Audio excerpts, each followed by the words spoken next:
Assalamualaikum warahmatullahi wabarakatuh.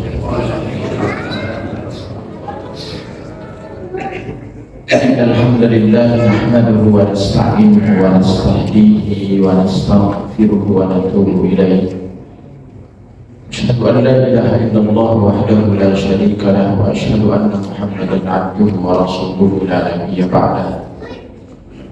Allahumma salli wa sallim wa barik wa karrim wa azim wa an'im ya habibina wa syafi'ina wa qurrati a'yunina Muhammadin sallallahu alaihi wasallam wa ala alihi wa ashabihi wa dhurriyyatihi wa tabi'in wa tabi'in wa man ittaba'ahum bi ihsanin ila yaumiddin. Amma ba'd. Ma'asyiral muslimin wa sahabatul mu'minin, hafizakumullah. Sahimin, sahibat, a'azzani wa a'azzakum. Beberapa ayat di dalam surah Al-Qalam ini Allah Subhanahu wa ta'ala mewanti kita agar kita tidak taat, sekaligus juga menghindari dari beberapa sifat sikap yang tercela yang tentunya akan memberikan dampak negatif bagi kehidupan kita dan juga dampak negatif terhadap orang lain.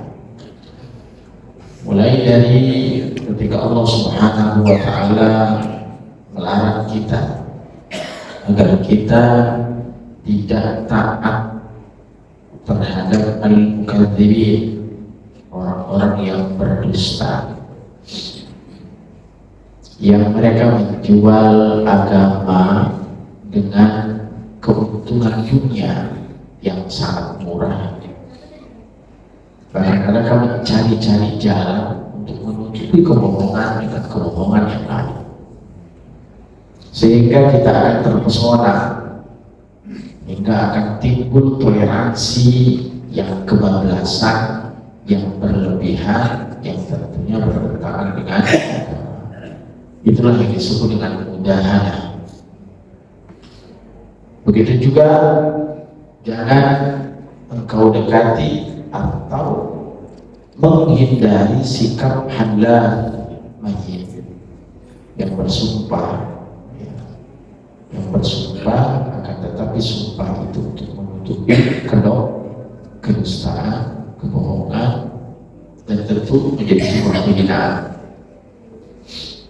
Ditambah pada ayat yang ke-11 Allah Subhanahu wa ta'ala larang kita juga dan diperintahkan untuk menghindari hamazin masya'in bid'ah, sikap sifat suka mencela, menghardik dan menjadi sumber pengadu domba, sehingga melahirkan pertentangan, permusuhan antara satu dengan yang lain, dengan segala konsekuensi yang sudah ditetapkan oleh Allah dan Rasul dari hadis-hadis Rasul Shallallahu Alaihi Wasallam.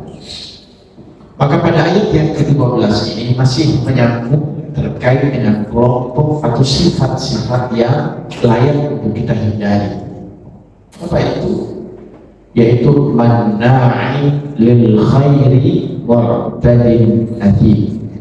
Manna' yaitu yang menghalangi, yang melarang, lil khairi perbuatan baik, mu'tadin athim yang melampaui batas lagi banyak dosa. Ayat ini masih berkaitan dengan nasihat bagi kita semua agar menghindari sikap-sikap buruk. Dan sejak awal kata para ulama tafsir terkait dengan al-mukadzibin, halafin mahin, hamazin masya'in bid'ah, itu tertuju kepada salah satu di antara pemuka Quraisy yang dikenal oleh para ulama, para tafsir menyebut bahwa yang ditujukan sifat-sifat itu melekat pada diri seorang yang bernama Al-Walid bin Mughirah.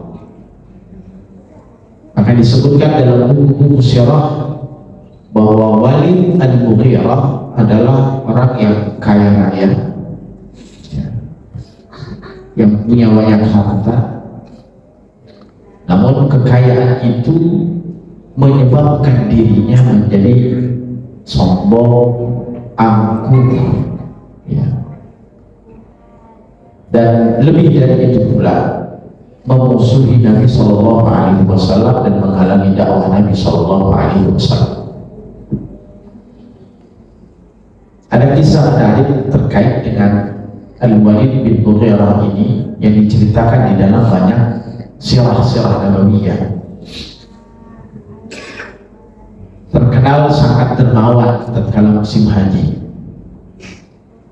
Namun setelah musim haji berlalu, dia kembali menjadi orang-orang yang pelit. Maka para ulama menyebutkan bahwa hal tersebut kenapa terjadi demikian? Disebabkan karena Al-Walid bin Mughirah tatkala bersedekah di musim haji niatnya untuk riya sum'ah.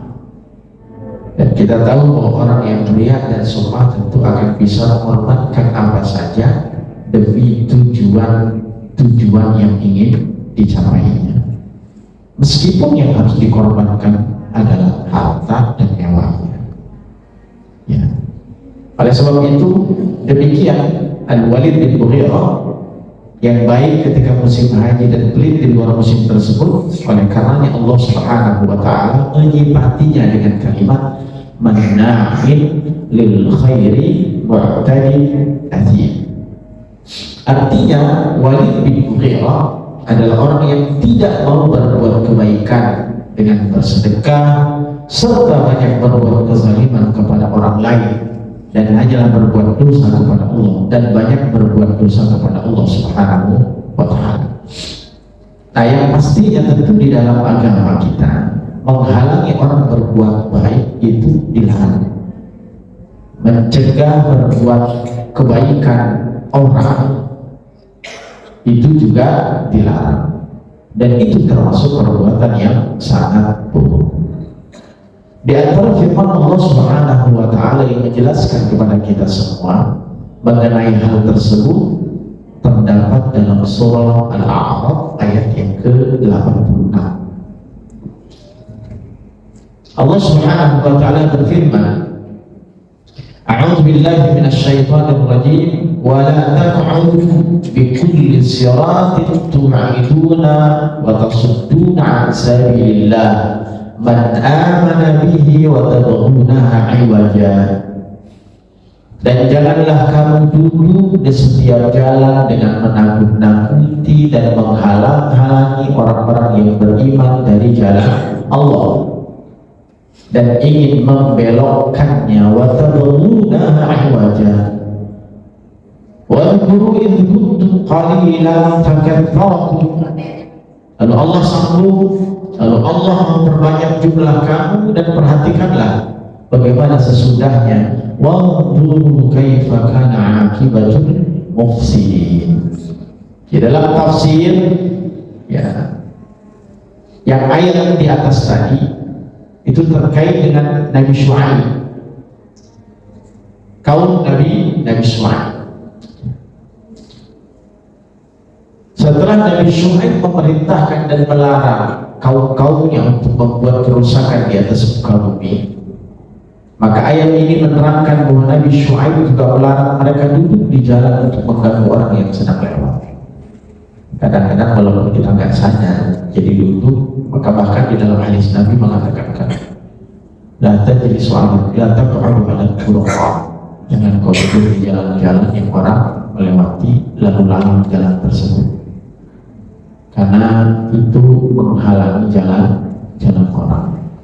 Jadi bukan hanya melarang untuk melakukan kebajikan, tapi ketika kita duduk lalu kemudian menghalangi lalu lalang jalan, ya, sehingga orang tidak mudah melalui jalan tersebut, ini juga menjadi larangan bagi Nabi Sallallahu Alaihi Wasallam. Ya, malana muddu min majalisina. Kami nggak punya tujuan apapun, kata Nabi Sallallahu Alaihi Wasallam. Kata para sahabat itu ketika ditanya tentang hadis tersebut, malana, kami tidak punya tujuan kecuali untuk duduk saja. Akan tetapi Nabi SAW memberikan ujangan agar jangan sampai kau duduk, tapi dudukmu itu akan menzalimi banyak orang.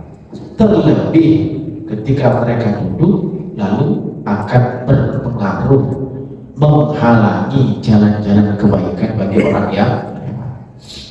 Maka terhadap orang-orang yang beriman mereka ancam nyawa, dan terhadap orang-orang yang belum beriman jika ia bermaksud mengunjungi Nabi Shu'aib maka mereka mengatakan bahwa Shu'aib itu seorang pendusta yang hendak menggoda orang agar meninggalkan agama nenek moyang. Itu menurut mereka. Ya. Dan pada akhir ayat Nabi Shu'aib mengajak mereka mengenang masa-masa lalu ketika mereka masih sedikit jumlahnya, lalu Allah tambahkan menjadi sebuah kenikmatan, mengembangbiakkan keturunan mereka dan memberi rizki yang banyak. Karenanya ajarkan Nabi Shu'aib kepada kaum-kaumnya agar mereka bersyukur kepada Allah dengan meninggalkan kemusyrikan, perbuatan zalim, dan mengambil pelajaran dari kejadian-kejadian umat-umat sebelumnya. Nah, ayat yang kita sampaikan ini tentu menjadi sebuah pelajaran besar dari kisah yang dijalani oleh Nabi Shu'aib yang kemudian erat hubungannya dengan Al-Walid bin Mughirah di atas, yang pastinya bahwa hal tersebut tentu dilarang oleh agama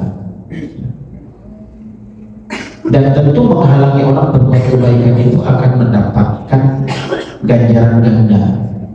Satu, kalau kita nggak berbuat itu berarti kan berbuat kezaliman terhadap diri kita. Tapi ketika kita menghalangi jalan orang atau menghalangi orang untuk berbuat kebaikan, maka double, ya, maka akan terjadi atau akan diberikan ganjaran dosa double. Satu, karena kita berbuat keburukan, dan kedua karena menghalangi orang-orang untuk tidak melakukan kebaikan. Dan ternyata makna lil khairi mu'tadin atin ini, ya, hendaknya menjadi hal penting untuk menjadikan perhatian bahwa ini pasti bertentangan dengan hukum agama. Kenapa? Karena Islam itu memerintahkan kita agar ta'muruna bil ma'ruf wa tanhauna 'anil munkar, mencegah perbuatan buruk dan mengajak untuk melakukan kebaikan. Maka orang-orang yang beriman itu mesti terhindar dari ciri-ciri yang tadi. Sebaliknya, kaum muslimin itu harus memiliki ciri-ciri yang terbaik. Apa itu ciri umat yang terbaik? Kuntum khaira ummatin ukhrijat lin-nas ta'muruna bil ma'ruf wa tanhauna 'anil munkar wa tu'minuna billah. Kamu adalah umat yang terbaik Allah, yang dilahirkan untuk manusia menyuruh kepada yang ma'ruf dan mencegah dari yang munkar, dan beriman kepada Allah Subhanahu wa ta'ala. Artinya, hendaklah orang yang mengakui dirinya beriman itu mestinya tampil menjadi orang-orang yang menyebarkan kebaikan, mengajak kepada kebaikan dan mencegah pada kemungkaran. Dan ternyata ini menjadi hal wajib dilakukan oleh setiap orang sesuai dengan kapasitasnya masing-masing. Ya. Maka para salaf, kemudian ulama salaf mengatakan telah disepakati bahwa amar ma'ruf nahi munkar itu wajib bagi setiap insan. Namun wajibnya itu jatuh pada hukum fardu kifayah. Hal ini sebagaimana jihad. Hal itu juga sebagaimana mempelajari ilmu tertentu yang lebih khusus. Maka disebut dengan fardu kifayah, yaitu jika sebagian tidak memenuhi kewajiban ini, maka yang lain tentu jika telah terpenuhi maka gugur kewajiban itu bagi yang lain. Tapi sebaliknya, jika tidak ada yang melakukan amalan ini, maka pastinya berdosa bukan hanya bagi orang yang tidak mau melakukan, tapi seluruhnya akan terkena imbas dari keburukan tersebut. Maka Allah perintahkan wa ta'awanu 'alal birri wat taqwa wa la ta'awanu 'alal itsmi wal 'udwan. Mestinya saling memberikan dukungan, memberikan support antara satu yang lain. jika kita melihat ada orang melakukan kebaikan. Ta'awan, saling membantu, 'alal birri, terhadap kebaikan, wa taqwa, dalam ketaatan, wala ta'awanu, dan jangan saling membantu, 'alal ismi wal 'udwan, terhadap dosa dan permusuhan. Ma'asyiral muslimin rahimani wa rahimakumullah.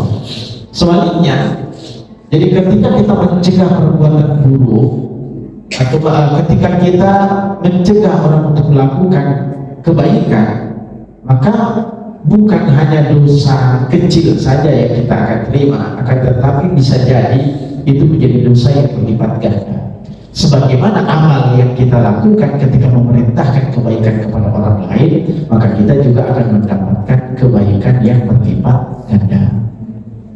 Maka jangan menjadi apa ya bahasanya, ketika seseorang menjadi pionir, menjadi contoh sebuah kebaikan, maka Allah akan memberikan nilai jariah bagi kehidupannya. Nah, seorang mukmin itu mesti cerdas dalam beribadah. Apa di antara indikator kecerdasan itu? Mampu mencari amal yang sifat amal itu bukan tentatif, tapi sifat amal itu berkelanjutan. Ya, jadi contoh kebaikan, jadi pionir kebaikan, dan tentunya itu akan mendatangkan pahala yang berlipat ganda. Maka Rasulullah SAW menyampaikan, barang siapa yang menunjukkan kepada kebaikan, man dalla ala khairin falahu mislu ajri fa'ilihi. Barang siapa yang tampil menjadi contoh kebaikan bagi orang lain, maka sungguh dia akan mendapatkan pahala-pahala kebajikan seperti pahala orang yang mengerjakan kebajikan tersebut. Sederhana, bapak-bapak sekalian, ibu sekalian, tapi ketika kita mengingat betapa pendeknya usia yang kita miliki, maka kita butuhkan amal ini. Jangan hanya berpikir kita beramal lalu kita tidak berpikir bagaimana memberikan keuntungan kepada orang, bagaimana memberikan manfaat kepada orang lain. Karena sesungguhnya saat kita berpikir bahwa kita bisa menjadi contoh dan memberikan manfaat banyak kepada orang lain, maka usia yang sifatnya terbatas itu akan ditambah keberkahannya oleh Allah Subhanahu wa Ta'ala dengan amal jariah kita. Nah, ini diantara beberapa sifat kecerdasan dalam beramal. Ini disebut dengan kecerdasan spiritual. Jadi kita mesti pintar dalam beramal. Bagaimana untuk pintar dalam beramal? Ya cari apapun yang bisa kita lakukan dan itu bisa menjadi contoh bagi orang lain. Nah, kalau itu sudah menjadi contoh bagi orang lain, saya yakin tidak ada yang lebih baik dari orang yang memulai, meskipun yang mengikuti lebih baik dibandingkan yang memulai. Rasulullah SAW pernah menyampaikan itu, bukan? Ya, man sanna fil Islam sunnatan hasanah. Barang siapa yang memberikan contoh kebaikan di dalam Islam, falahu ajruhu, maka baginya pahala. Dan pahala orang-orang yang mengikutinya min ghairi yang usah min ujurihim syai'a, tanpa mengurangi pahala orang-orang yang mengikutinya. Ketika kita bertanya apa yang bisa kita lakukan, ya setiap orang punya kapasitas, setiap orang punya kemampuan. Apa yang bisa dilakukan dalam hidup? Kita nggak memaksakan diri untuk harus seperti siapa ketika kita tidak mampu. Tapi jangan sampai kemudian menjadikan alasan ketika kita tidak mampu seperti orang lain, sehingga kemudian kita benar, kita tutup potensi-potensi yang kita miliki untuk bisa menjadi seseorang yang bisa menjadi contoh, sehingga melahirkan jadian. Ya, gampang. Misalkan amal-amal di dalam Islam itu kan punya tingkatan-tingkatan, ya. Tingkatan-tingkatan amal.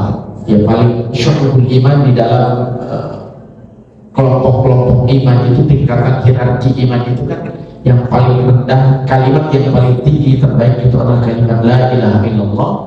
Dan kemudian yang terendah itu adalah ketika membuang penghalang jalan sehingga orang bisa berjalan dengan baik.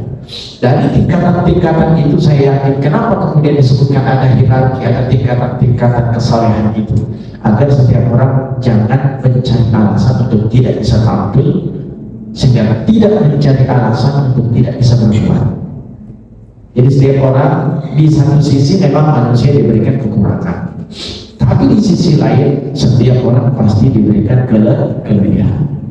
La tahtakir man dunaka wa likulli syai'in maziyah, kata para ulama. Jangan pernah kau hina orang yang lebih rendah darimu, karena setiap orang itu pasti punya kelebihan. Maka yang kita cari bukan kekurangan kita, tapi kelebihan apa yang kita miliki. Saya yakin Allah sudah menitipkan potensi pada kita semua. Ya, masih ingat ketika sahabat-sahabat Nabi datang kepada Rasulullah SAW mengeluhkan tentang orang-orang kaya yang meninggal dunia karena amal mereka banyak. Jadi para sahabat-sahabat yang miskin ini cemburu kepada orang kaya karena amalnya yang banyak, sehingga mereka mengeluhkan itu kepada Rasulullah SAW. Ya Rasul, kami cemburu kepada orang kaya yang sudah meninggal dengan membawa amal kebajikan. Apa amal mereka? Mereka bisa melakukan apa yang kami lakukan, dan kami tidak bisa melakukan apa yang mereka lakukan. Ya orang kaya yang soleh ya sholat, ya sholat, yang puasa ya puasa. Dan kita juga sama, hanya saja kita nggak bisa bersedekah karena nggak punya harta, sedangkan mereka punya harta. Itu kelebihan mereka. Maka Rasulullah SAW membuka peluang. Apa peluang yang dibuka oleh Nabi? Ya jangan kau paksakan bersedekah kalau nggak sanggup.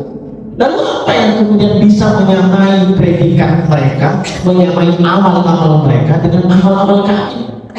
Maka Nabi membuka harapan kepada mereka dengan kalimat, bertasbihlah karena tasbihmu adalah sedekah. Bertahmidlah maka tahmidmu adalah sedekah. Bertakbirlah maka takbirmu adalah sedekah. Dan termasuk di dalamnya amirul bil ma'ruf wa nahy 'anil munkar sedekah. Ajak orang berbuat baik kalau itu kau punya potensi. Cegah orang berbuat buruk kalau memang kau punya kemampuan. Tanpa kau melakukan sedekah seperti halnya dilakukan oleh mereka orang kaya, kau juga punya hak untuk mendapatkan imbalan dari Allah Subhanahu wa Ta'ala. Hanya saja kemudian Nabi mengatakan, tapi mereka bisa melakukan apa yang kami lakukan ya Rasulullah. Ya derajat mereka berbeda dengan kalian, karena ternyata mereka kaya, tapi mereka juga tidak meninggalkan semua kesempatan kecuali mereka ambil. Ya. Jadi bahasanya sekalian berhubung Allah Subhanahu wa Ta'ala, ya. Jadi amal ma'ruf nahi munkar dengan mengajak orang berbuat kebajikan yang lawan kata dari mencegah orang berbuat baik akan melahirkan jadiah bagi kita semuanya. Nah, tentu menjadi contoh keburukan juga akan berpotensi melahirkan jariah, tapi jariahnya beda. Namanya dosa jariah. Jadi bukan pahala jariah. Jadi dua-duanya itu bisa ada dalam diri kita. Maka mana yang kita ambil posisi di mana kita bisa menjadi contoh bagi orang lain dalam kebaikan. Dan ternyata menjadi contoh dalam keburukan juga banyak. Dan harus kita khawatirkan hal itu dilakukan oleh kita. Karena kekhawatiran apa? Mungkin dosa yang kita lakukan tidak seberapa menurut kita, tapi ketika banyak orang lain yang mengikuti dosa karena contoh yang kita berikan, maka jariah dosa itu pun akan terus mengalir. Jangan anggap bahwa kita tidak menjadi perhatian banyak orang. Cuek aja lah, hidup sendiri ini, bodoh amat gitu. Gak bisa, hidup itu mesti kita disaksikan, dilihat oleh orang banyak. Dan jangan sampai kemudian ketika orang melihat kita, meskipun kita tidak mengajak, tapi ketika keburukan itu menjadi contoh, ya trend center dari orang-orang yang kemudian menyaksikan kita, maka bisa jadi kita akan mendapatkan bagian dari dosa-dosa tersebut. Oleh sebab itu, ma'asyiral muslimin, apa yang saya katakan tadi, lawan dari mencegah kebaikan itu adalah mengajak kepada kebaikan, dan itu menjadi amal jariah. Orang yang memerintahkan mengajak kepada kebaikan dan mencegah kepada kemungkaran, itu kata Nabi SAW bahkan di dalam ayat surah Luqman ayat 17 itu dijadikan sebagai satu amal yang bernilai jihad. Allah Subhanahu wa Ta'ala berfirman dalam surah Luqman ayat yang ke-17. A'udzu billahi minasyaitonir rajim wa'mur bil ma'ruf wanha 'anil munkar wasbir 'ala ma asabak inna dzalika min azmil umur. Kata-kata azmil umur inilah yang menurut para ulama menjadikan nilai memerintahkan kepada kebaikan itu akan bernilai jihad di jalan Allah. Kita bilang suruhlah manusia mengerjakan yang baik, wa'mur bil ma'ruf wanha 'anil munkar, cegahlah mereka dari perbuatan yang munkar, wasbir 'ala ma asaba, dan hendaknya kalian bersabar terhadap apa yang menimpa kamu. Inna dzalika, semua itu tadi memerintahkan kebaikan, mencegah kemungkaran, sabar terhadap apa yang dirasakan, yang ditimpa, yang menimpa dirinya. Inna dzalika min azmil umur, demikian itu adalah hal-hal yang diwajibkan oleh Allah, sesuatu urusan yang besar, ya, urusan yang besar.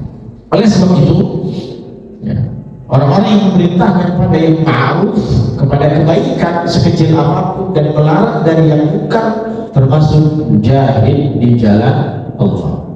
Maka jika dirinya disakiti atau hartanya dizalimi, hendaklah dia bersabar mengharap pahala dari sisi Allah Subhanahu wa Ta'ala. Sebagaimana hal inilah yang harus dilakukan seorang mujahid pada jiwa, pada harta, dan apapun yang mereka miliki. Ternyata mengajak kebaikan dan mencegah kemungkaran itu akan mampu mencegah datangnya azab dan siksa Allah Subhanahu wa Ta'ala. Sebaliknya, ketika kita mencegah perbuatan baik, maka itu akan menjadi asbab turunnya azab, turunnya siksaan. Ada ayat Al-Quran, ya, yang kemudian di dalam banyak ayat-ayat Al-Quran Allah tegaskan, dan ini kita akan sampaikan sebuah hadis Nabi SAW. Dalam hadis Nu'man bin Bashir radhiyallahu anhu, bahwa Rasulullah SAW pernah bersabda, "Masalul qa'im ala hududillah wal waqi' fiha." Rasulullah, perumpamaan orang yang menjaga larangan-larangan Allah dan orang yang terjatuh di dalam larangan-larangan Allah diumpamakan seperti kamathali qaumin istahamu ala safinatin fa'asaba ba'duhum a'laha wa ba'duhum asfalaha. Ibarat, kata Nabi, seperti orang-orang kaum yang sedang mengundi untuk mendapatkan tempat mereka masing-masing di dalam kapal. Sebagian mendapat tempat di bagian atas kapal, sebagian lagi mendapatkan tempat di bagian bawah. Orang-orang yang berada di bawah ini jika ingin mendapatkan air minum, mereka melewati orang-orang yang ada di atas. Lalu kemudian mereka yang ada di bawah berkata, andai kata kita melubangi perahu ini untuk mendapatkan air minum, maka kita tidak akan mengganggu mereka yang ada di atas. Jika orang-orang yang ada di atas membiarkan perbuatan dan keinginan orang-orang yang ada di bawah, yaitu melubangi kapal, maka mereka semua akan tenggelam. Jadi hadis ini sebuah ibarat, sebuah permisalan al-amthal dari Nabi SAW, bahwa kehidupan ini antara satu dengan yang lain itu bertahun-tahun. Kita nggak bisa cuek dalam hidup, nggak bisa menimbulkan egosentris. Urusan saya, urusan dia, nggak bisa. Jadi semua kehidupan ini bertahun-tahun. Antara kita dengan dia dengan kita bertahun-tahun. Kita nggak bisa biarkan seseorang melakukan keburukan, karena efek dari keburukan orang itu juga akan berdampak kepada kita. Oleh sebab itu, apa yang disampaikan oleh Nabi itu sangat logis. Ada orang yang naik kapal, lalu kemudian ada tingkat atas dan tingkat bawah. Andai kata setiap orang bebas melakukan apapun yang diinginkan, maka jelas perahu yang akan berlayar itu akan tenggelam. Jika bawah itu tidak memperhatikan kepentingan atas dan setiap orang memperhatikan kepentingan dirinya, Maka penumpang bawah kalau mau minum nggak mesti naik ke atas, dia lubangin tuh kapal biar air naik. Kira-kira lambat laun kalau yang atas tidak mencegah yang bawah, apa yang terjadi pada perahu itu? Ya lama-lama lubang kecil bertambah besar, air naik, hingga akhirnya apa yang terjadi Pak? Tenggelam tuh air. Lalu efeknya siapa? Apakah kemudian air itu hanya akan menenggelamkan bagian bawah? Enggak. Akan terkena imbas sebetulnya, baik penumpang bawah maupun penumpang atas. Tapi jika penumpang atas memberikan arahan kepada yang bawah, memberikan kebutuhannya, mengayominya, memberikan nasihat yang baik, mengajak untuk menjaga bersama-sama, maka insya Allah akan terjadi kebaikan. Ibarat ada orang yang kemudian mengendarai motor atau mobil Pak, lalu kemudian ada lampu merah. Lampu merah kan tanda berhenti ya. Tapi kalau seandainya ada orang yang tidak taat dengan aturan, dia labrak lampu merahnya, kira-kira yang terkena bahaya hanya dia atau orang lain? Padahal orang lain tidak bersalah. Nabrak jatuh bisa jadi mati, dia yang nabrak dan ditabrak dua-duanya mati. Padahal yang ditabrak nggak punya salah. Tapi karena ini melanggar hukum, maka akan berakibat banyak hal dan efek buruk terhadap orang lain. Wattaqu fitnatan la tusibanna alladziina zalamu minkum khassah. Hindari satu fitnah yang tidak hanya akan terjadi kepada pelaku dari dosa itu saja, akan tetapi orang-orang yang berada di sekelilingnya, terlebih bagi mereka yang melihat kemungkaran tapi tidak mencegah. Kondisi ini memang mengkhawatirkan. Mulai bertambah usia dunia ini, bertambah juga egonya masing-masing. Ya, kalau dulu masih ingat itu, kalau di kampung siapapun yang nasihatin kita dengerin Pak. Walaupun dia bukan bapak kita, bukan emak kita, tapi yang penting lebih tua, kalau nasihatin kita dengerin. Sekarang boro-boro. Ya. Satu sisi kita merasa itu bukan keluarga kita, di satu sisi dia juga bukan merasa kita bukan keluarganya dia. Apalagi kemudian dengan alasan bapak buahnya gagal ngelarang, belum melarang. Jadi bahasanya semakin bertambah kembali, semakin hilang rasanya. Padahal amar ma'ruf nahi munkar itu tidak terbatas pada kekeluargaan. Siapapun itu, maka sifat-sifat etika adab ini semakin hari semakin hilang.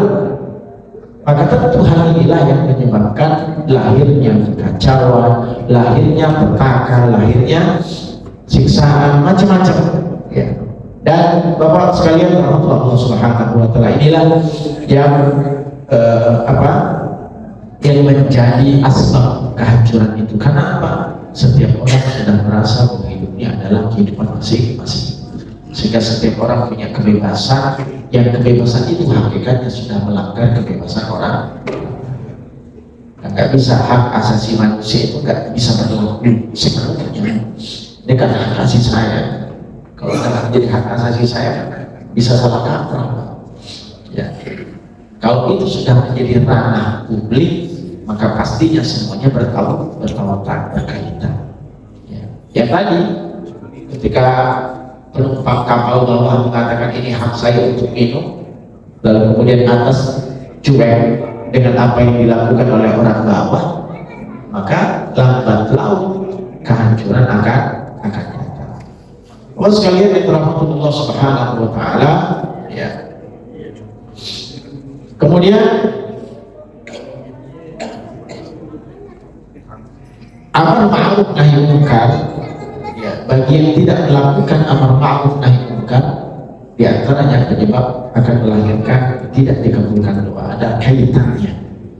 Jadi sebenarnya bukan hanya dosa yang kita pahami kita lakukan dosa seperti dosa yang kita pahami umumnya, tapi ternyata mencegah dirinya atau tidak melakukan amar ma'ruf nahi munkar dengan kapasitas yang dimilikinya itu akan menjadi penghalang dari doa. Jadi Rasulullah pernah bersabda, "Wallahi nafsi biyadihi la ta'murunna bil ma'ruf wa la tanhunna 'anil munkar yushikan Allah wa yab'ath 'alaikum 'iqaban min 'indi thumma la tud'unna fala yastajibu lakum. Ini yang kita khawatirkan efeknya. Apa itu kan? Kata Rasulullah, demi zat yang jiwaku ada di tangannya, hendaknya kalian betul-betul melaksanakan amar ma'ruf nahi munkar. Amar ma'ruf nahi munkar. Jika kalian tidak melaksanakan hal tersebut, maka sungguh Allah akan mengirim kepada kalian siksaan darinya. Kemudian kalian berdoa kepada Allah agar dihindarkan dari siksaan tersebut, akan tetapi Allah tidak mengabulkan doa kalian. Maka bisa jadi selama ini mungkin kita berdoa kepada Allah agar negara Indonesia aman, tentram dan lain sebagainya, tapi di satu sisi bisa jadi ini menjadi penghalang. Apa itu? Karena setiap orang mungkin melihat keburukan, tapi dia tidak berbicara tentang keburukan itu. Dia melihat kemaksiatan, tapi dia terdiam sering bahasa dengan kemaksiatan itu. Meskipun sesungguhnya dalam hatinya dia berdoa kepada Allah agar diamankan. Allah butuh bukti keimanan itu bukan hanya dengan doa, tapi juga dengan ikhtiar. Apa ikhtiarnya?